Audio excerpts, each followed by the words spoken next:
Hello everybody, welcome to Dackman Productions and welcome to Conahey Rail.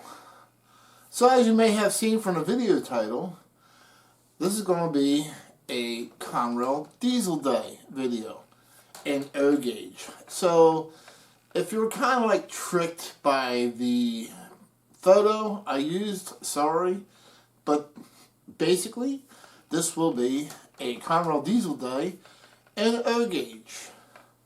And I would like to mention, please, if you would, stay tuned. Even though it's in O gauge, I will be giving both historical facts and using real photos, and I will make this entertaining for you as well. So even if you're not a Conrail person, I will give general diesel locomotive information that may be helpful to you. So stay tuned. So basically, as you all know, I attended the B&O Railroad Museum Diesel Day. And Trevor, the host, did a real good job. He had, was talking about the history of each locomotive they brought up. You guys saw the video. It was very good. While I was attending the show, a little, idea came to mind. I said, I could do this in O gauge. Who better to do an O gauge Conrail Diesel Day than Dackman Productions? I'm a Conrail fan. I'm a diesel guy. I have worked on diesel engines for 35 years. So why not? Who else better to host Conrail Diesel Day than Dackman?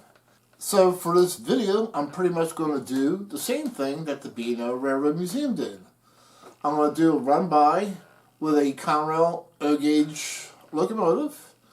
Then I will bring up photos of the real thing, talk about general information, and the specific Conrail locomotive that we're looking at. And hopefully everybody will learn something either by the general information about the diesel locomotive and Conrail in itself. So, has there ever been a Conrail Day for real locomotives or full-size locomotives? Well, good question. Back in 2010, the Railroad Museum of Pennsylvania did have a Conrail Day, and it was hosted by the Conrail Historical Society. And there were actually a couple locomotives that they threw Conrail magnetic patches on the locomotives. And the picture that you're seeing here is 100% legit. That is not photoshopped. I can guarantee you that is real. That locomotive had magnetic Conrail patches put on it. And pay attention to this video because I will explain what patch is and what it means later on. So if you want to learn what a locomotive patch is, well, stay tuned. Now, unfortunately, they haven't had Conrail Day since. It was only hosted 1 year. I hope someday they bring it back again. I thought it was a wonderful event. Conrail is getting more and more popular with a lot of modelers out there. So, before we set up the run for the locomotives for you guys to see, enjoy, and learn about, let's talk about Conrail itself real shortly. So Conrail was formed April 1st, 1976. Conrail took over failing and or bankrupt railroads. We'll be talking about 3 of those bankrupt railroads during this video.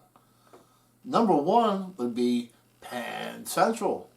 Penn Central, which was a merger between Pennsylvania Railroad and New York Central, was formed in 1968. On June 21st, 1970, Penn Central claimed bankruptcy. Reading Railroad, which also claimed bankruptcy November 21st of 1971. This information about Reading Railroad was confirmed through the New York Times newspaper 1971.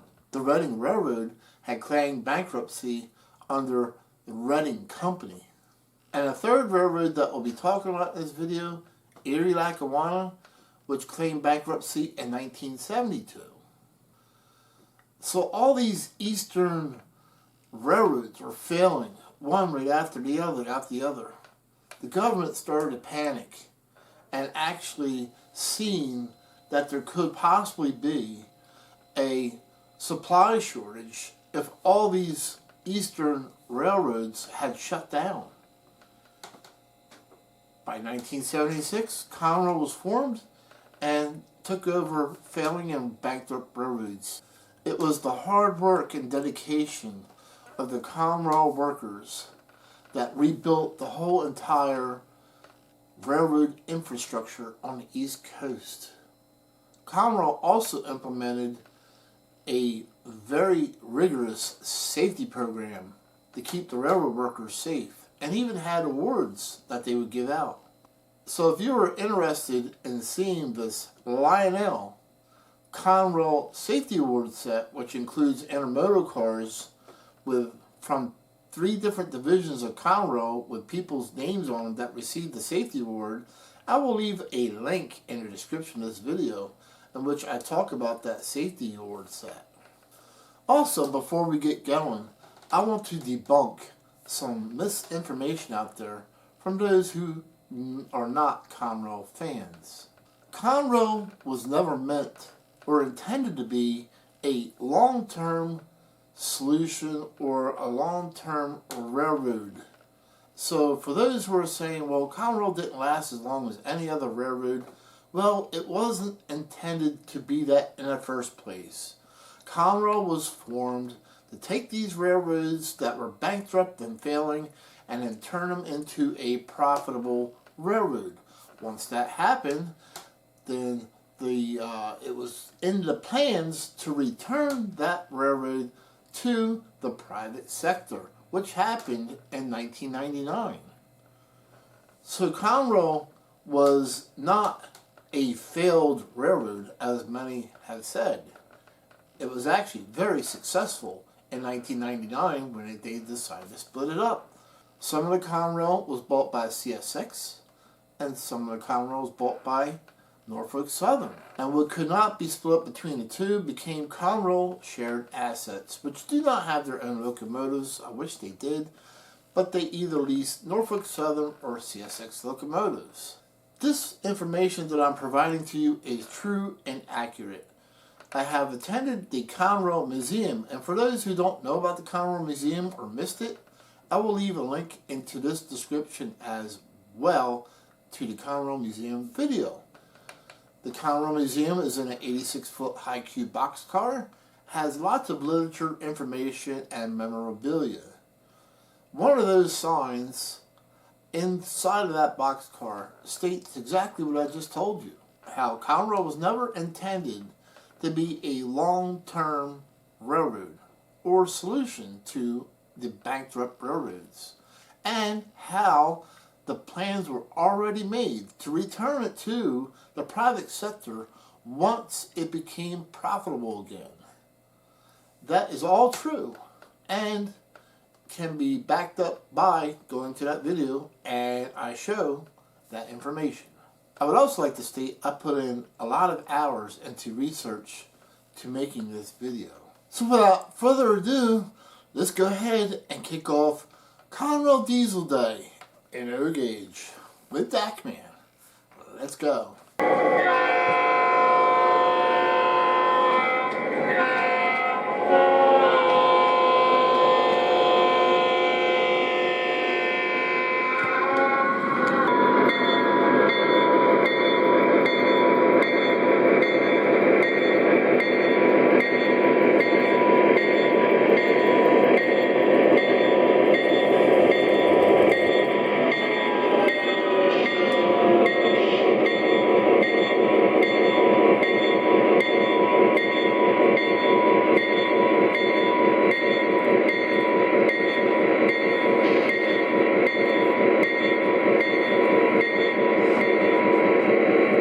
The model in front of us is a Lionel Legacy from the 2011 Signature Edition catalog.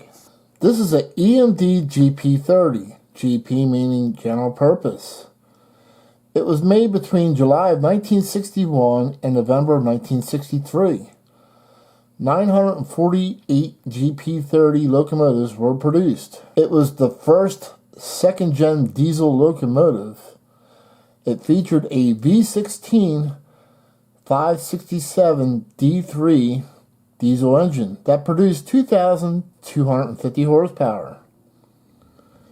Little fun fact, EMD actually planned to name this the GP22, but the EMD marketing decided against it because they wanted to get away from the GP20 nomenclature to show that this locomotive had improvements over the GP20. If you were able to chip away at the blue paint, you would see yellow under the blue. That's because this was originally a Reading number 3612. When Conrail took over Reading, this locomotive was patched to Conrail, number 2180. And as I explained, I was going to talk about patching and what that means. In the world of railroad, patch is a quicker way when another railroad takes over a current railroad. Rather than to repaint the whole entire locomotive, what they do is they paint a square block over the existing name and existing road number, and simply put a new road number in that square block and a new name in the square block. This is called patch. Reading had bought 20 EMD GP30 locomotives. Even if you're not familiar with EMD diesels at all, you would quickly recognize an EMD GP30. It was the only GP locomotive that had the raised roof.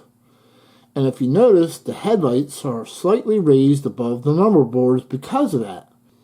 This is the only GP locomotive to feature this distinguished look.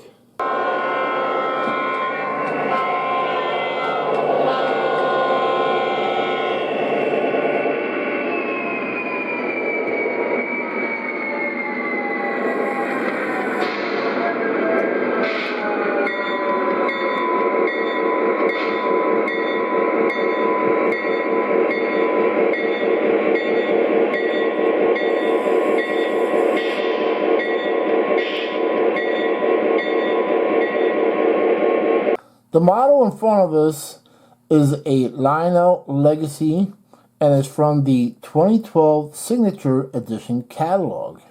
What you see in front of you is an EMD GP35. 1,251 GP35 locomotives were built for the United States, 26 going to Canada and 57 going to Mexico. The GP35 featured a EMD 567 D3A 16-cylinder engine and produced 2,500 horsepower. This was the last EMD locomotive to feature the 567 engine. What you see in front of you, Conrail number 2297, is what you would call a fantasy paint scheme. Most of the EMD GP35s actually never made it to the blue paint. Number 2297 is one of those that never made it to blue paint. Conrail number 2297 was actually originally a Pennsylvania Railroad locomotive, number 2297, and was built in 1964. During the Penn Central merger, it became Penn Central number 2297.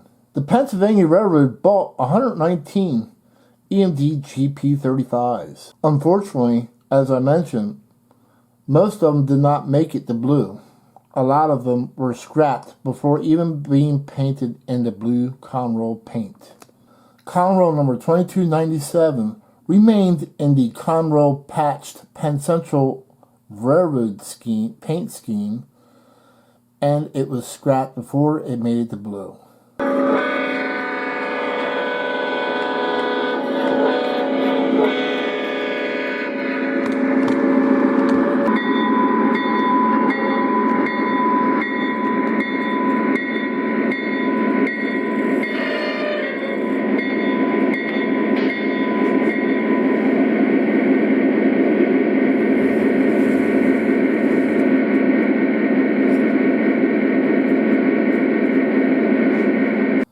This model is a Lionel Legacy and is from the 2015 Volume 2 catalog.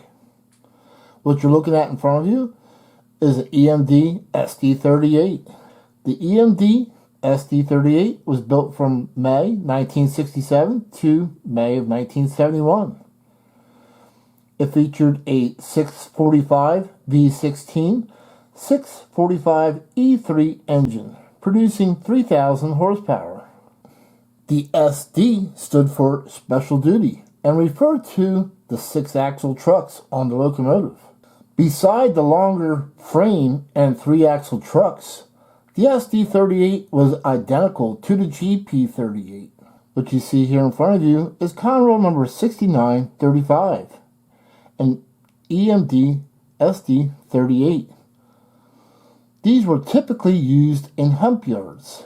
Number 6935 in particular was assigned to the Allentown hump yard as well as the hump yard in Selkirk, New York.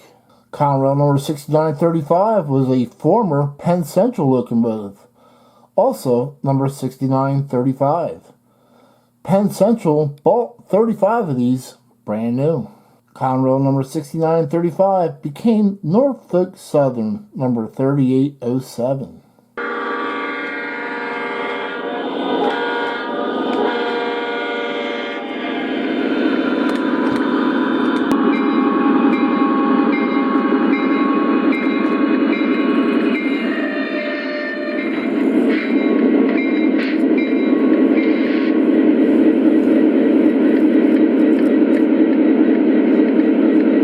The model you see here in front of you is a Lionel Legacy from the 2015 Signature Edition catalog.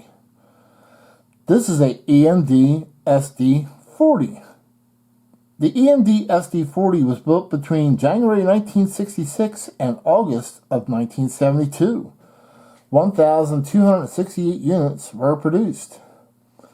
It was the first locomotive to receive the 645 prime mover engine. EMD actually tested the 645 for 2 years before releasing it and putting it into the SD40. This is an EMD V16 645 E3 turbocharged prime mover engine and produced 3,000 horsepower. There was a 6-axle version EMD SD40 and a 4-axle version GP40. Conrail number 6350 in particular was used between Harrisburg and Pittsburgh. Conrail number 6350 was originally a Pennsylvania Railroad locomotive, and Pennsy bought 65 SD40 locomotives. Fun fact, New York Central never purchased 6-axle diesels. When Pennsylvania Railroad had it, it was originally road number 6197. After the Penn Central merger, it became 6097. Eventually, it was sold to HLCX in 1996 and became HLCX number 5048.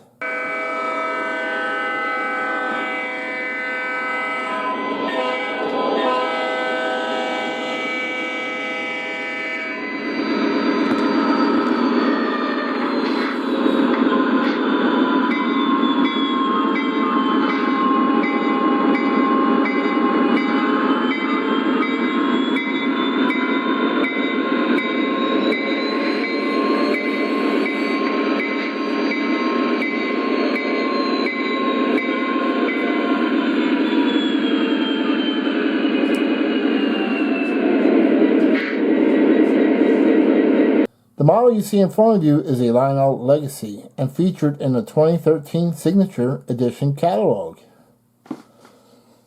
What you're seeing in front of you is an EMD SD40-2. The EMD SD40-2 was built between 1977 and 1979. It featured a V16 645 E3B and produced 3,000 horsepower. This particular locomotive was actually produced after the SD45. Engine improvements on this B design included stronger pistons, chrome-plated stainless steel piston rings, refinements to the turbo, and camshaft bearings. And I know what people are going to ask. Dakman, what's the difference between an SD40 and an SD40-2? Well, for railfan purposes, I will point out a couple of things. The biggest difference is the frame was extended in length. This was to accommodate the new HTC style design trucks. Because of these trucks, the rear and front had to be extended longer on the SD40-2. In particular, the SD40-2 featured a very long deck on the back end of it. The engineers nicknamed this the porch. Conrail actually bought these locomotives brand new. Number 6424 became Norfolk Southern number 3369. On another note, one Conrail SD40-2 received a special paint scheme, number 6373, and became the Olympic Road Trail locomotive.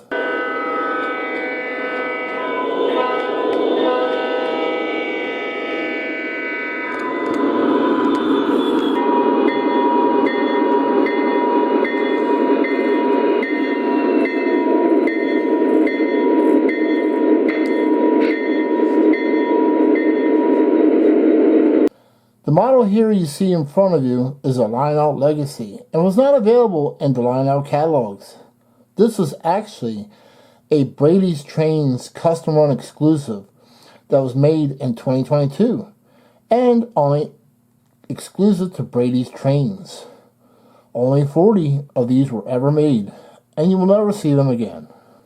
Here in front of you is an EMD SD45. This will be the first EMD locomotive ever to receive a V20 cylinder engine. Under the hood is an EMD 645 E3 20 cylinder, producing 3,600 horsepower. The EMD SD45 was built between 1965 and 1971. Unfortunately, the V20 was prone to a couple of issues. The biggest one, they were prone to crankshaft failures. This was because when he added 4 more cylinders onto the block and lengthened it, they found that the block was flexing, which caused the crankshafts to break. This took some time to show up. It did not show up right away, but it did show up. A lot of railroads just dealt with it and kept crankshafts in stock. Some railroads yanked the V20 out and put a V16 back in it. EMD finally did rectify the problem by coming up with a flex plate for the bottom of the engine to keep it from flexing. A lot of the SD45s were rebuilt into SD40-2s.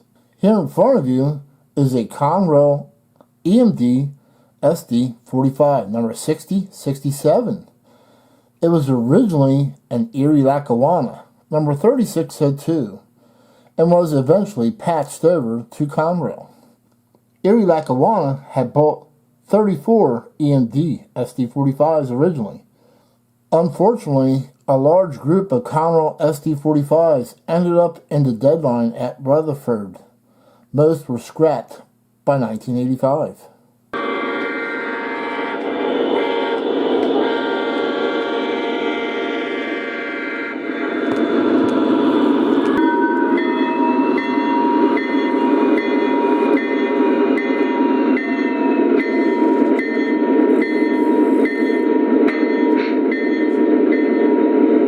Okay, the model here in front of you is a line-out legacy and featured in the 2023 Volume 1 catalog.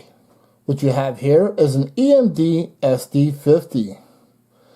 The EMD SD50 was built between 1983 to 1986. Featured an EMD V16 645 F3B, originally producing 3,500 horsepower.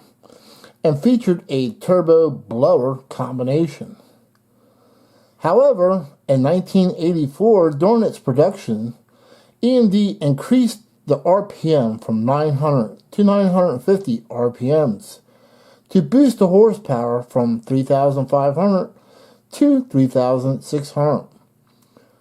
This pushed the engine beyond its intended engineering limitations. Then it suffered catastrophic engine failures, crankshafts breaking, engine blocks breaking. It was a huge failure after EMD did this. They were trying to compete with GE in the horsepower wars, but by raising the RPMs up past its engineering limitations was not the answer, as they found out. Conrail actually bought the EMD SD50s brand new. The Conrail number 6707 you see here in front of you received the yellow ribbon in the paint scheme in support of the troops during the first Gulf War in 1991. Many of these troops during that Gulf War were railroad workers who had to leave their jobs. This is why Conrail painted the yellow ribbon on the side of the locomotive. The yellow ribbon itself was made famous during the Vietnam War. Conrail number 6707 ran between Chicago and New York.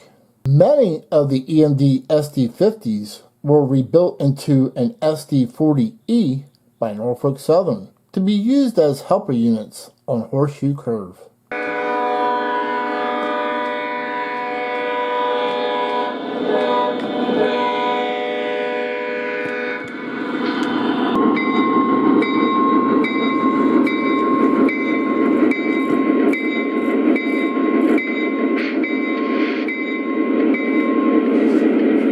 The model you see here in front of you is a Lionel Legacy from the 2017 Signature Catalog. Here in front of us is an EMD SD60M. The SD60M featured a safety cab.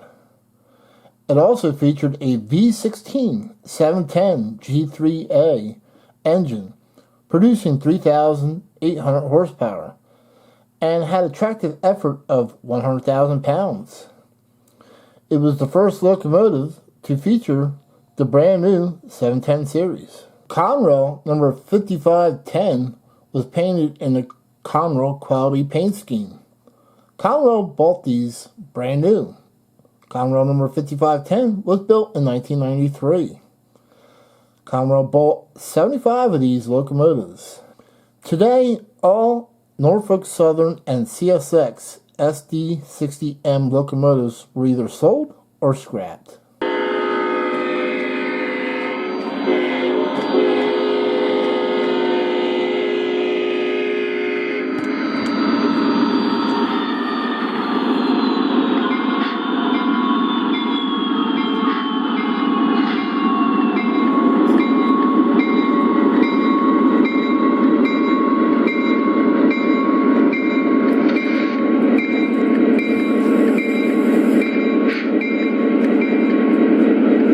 Okay, the model you see here in front of you is a Lionel Legacy and was part of the Lionel Big Blue 86-foot high cube boxcar set, featured in the 2015 Volume 2 catalog.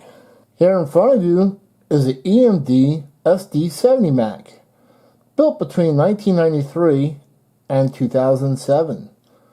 Due to EPA regulations, it ended the production of the SD70MAC, and the SD70MAC was replaced by the SD70 ACE, or as some people call it, the SD70 ACE, because it's such a great locomotive. It's an ACE locomotive. The EMD SD70MAC was the very first locomotive with AC power trucks. This began the transformation from DC traction to AC traction. The locomotive featured a V16 710 G3B producing 4,000 horsepower. Little fun fact, EMD actually began testing AC traction 2 years prior to delivering these locomotives. They built 4 SD60MACs with AC traction just for field testing. These would be the only 60 series built with AC traction. Conrail number 4133 that you see here in front of you was built in 1998. During the Norfolk Southern and CSX split, Conrail number 4133 was patched to CSX number 778. Then when it was repainted, it was renumbered again to number 4578. And I know people are asking, Dakman, what's the difference between an SD60M and an SD70MAC? They look alike. And that would be really accurate. So basically the SD60M and the SD70MAC shared pretty much the same car body. The only difference was the power trucks. The SD60M featured DC traction motors, where the SD70MAC featured AC traction motors. And each one had different frames on the trucks because of this. The other difference is the SD70MAC actually received HTCR trucks instead of flexi-coil trucks. You'll notice on the cab it says radial AC. Radial meant that each leading axle in the truck was self-steering. EMD developed the radial truck with self-steering leading axles to help guide them through switches and sharper curves, and for less derailing. The SD70MAC, as far as I know, was the very first locomotive to receive the radial AC HTCR trucks.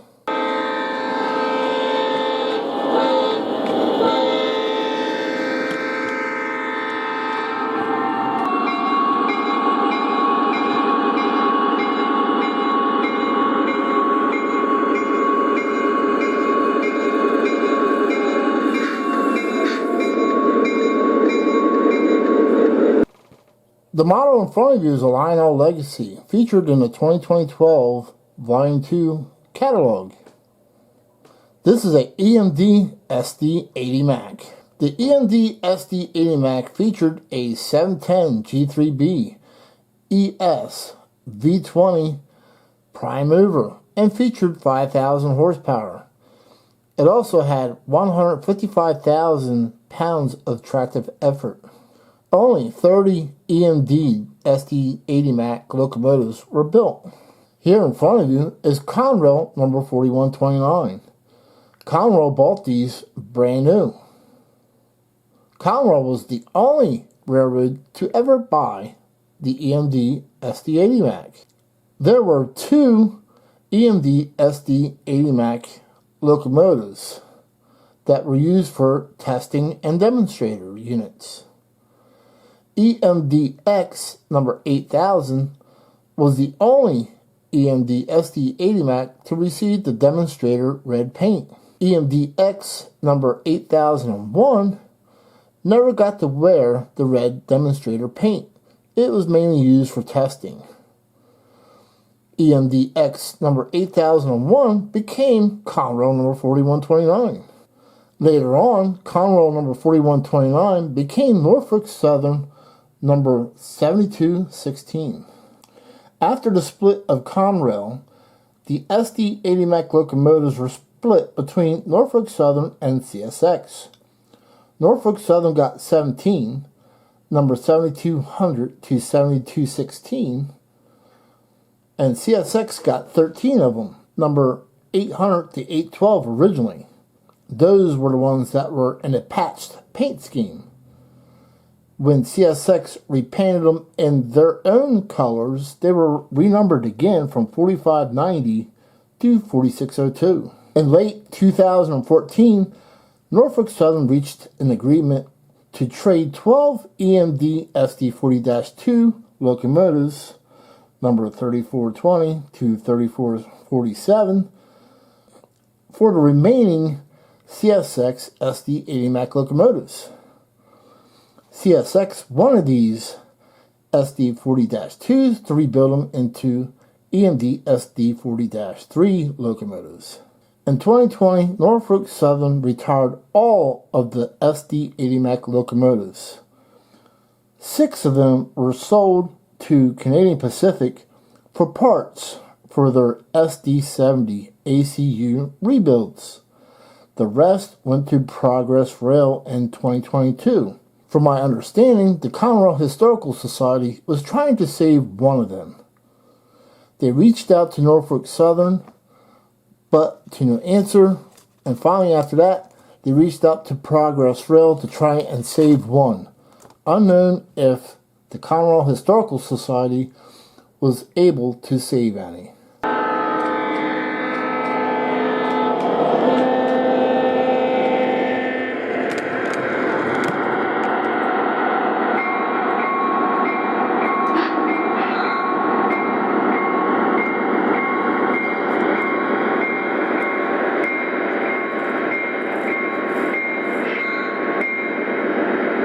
The model you see here in front of you is a GE U30C. Not exactly a favorite of Conahey Rail, so much so that it was sold within the first 2 years of ownership. And after the fact, it was later bought back again because Conahey Rail realizes the importance of history behind the Conrail locomotives. Customers bought the GE U30C only because there was such a backlog of the EMD SD40. The GE U30C was a 6-axle locomotive built by GE from 1966 to 1976. Only 600 were built. Unfortunately, the GE U30C was known for reliability issues, mainly in the electrical cabinets. It did produce 3,000 horsepower. Conrail number 6837 was originally a Pennsylvania Railroad unit number 6537. Pennsylvania Railroad only bought 5 of these. It then became Penn Central number 6537. And then going to Conrail 6837. Most of the GE U30C locomotives were scrapped, and Conrail number 6837 was no different.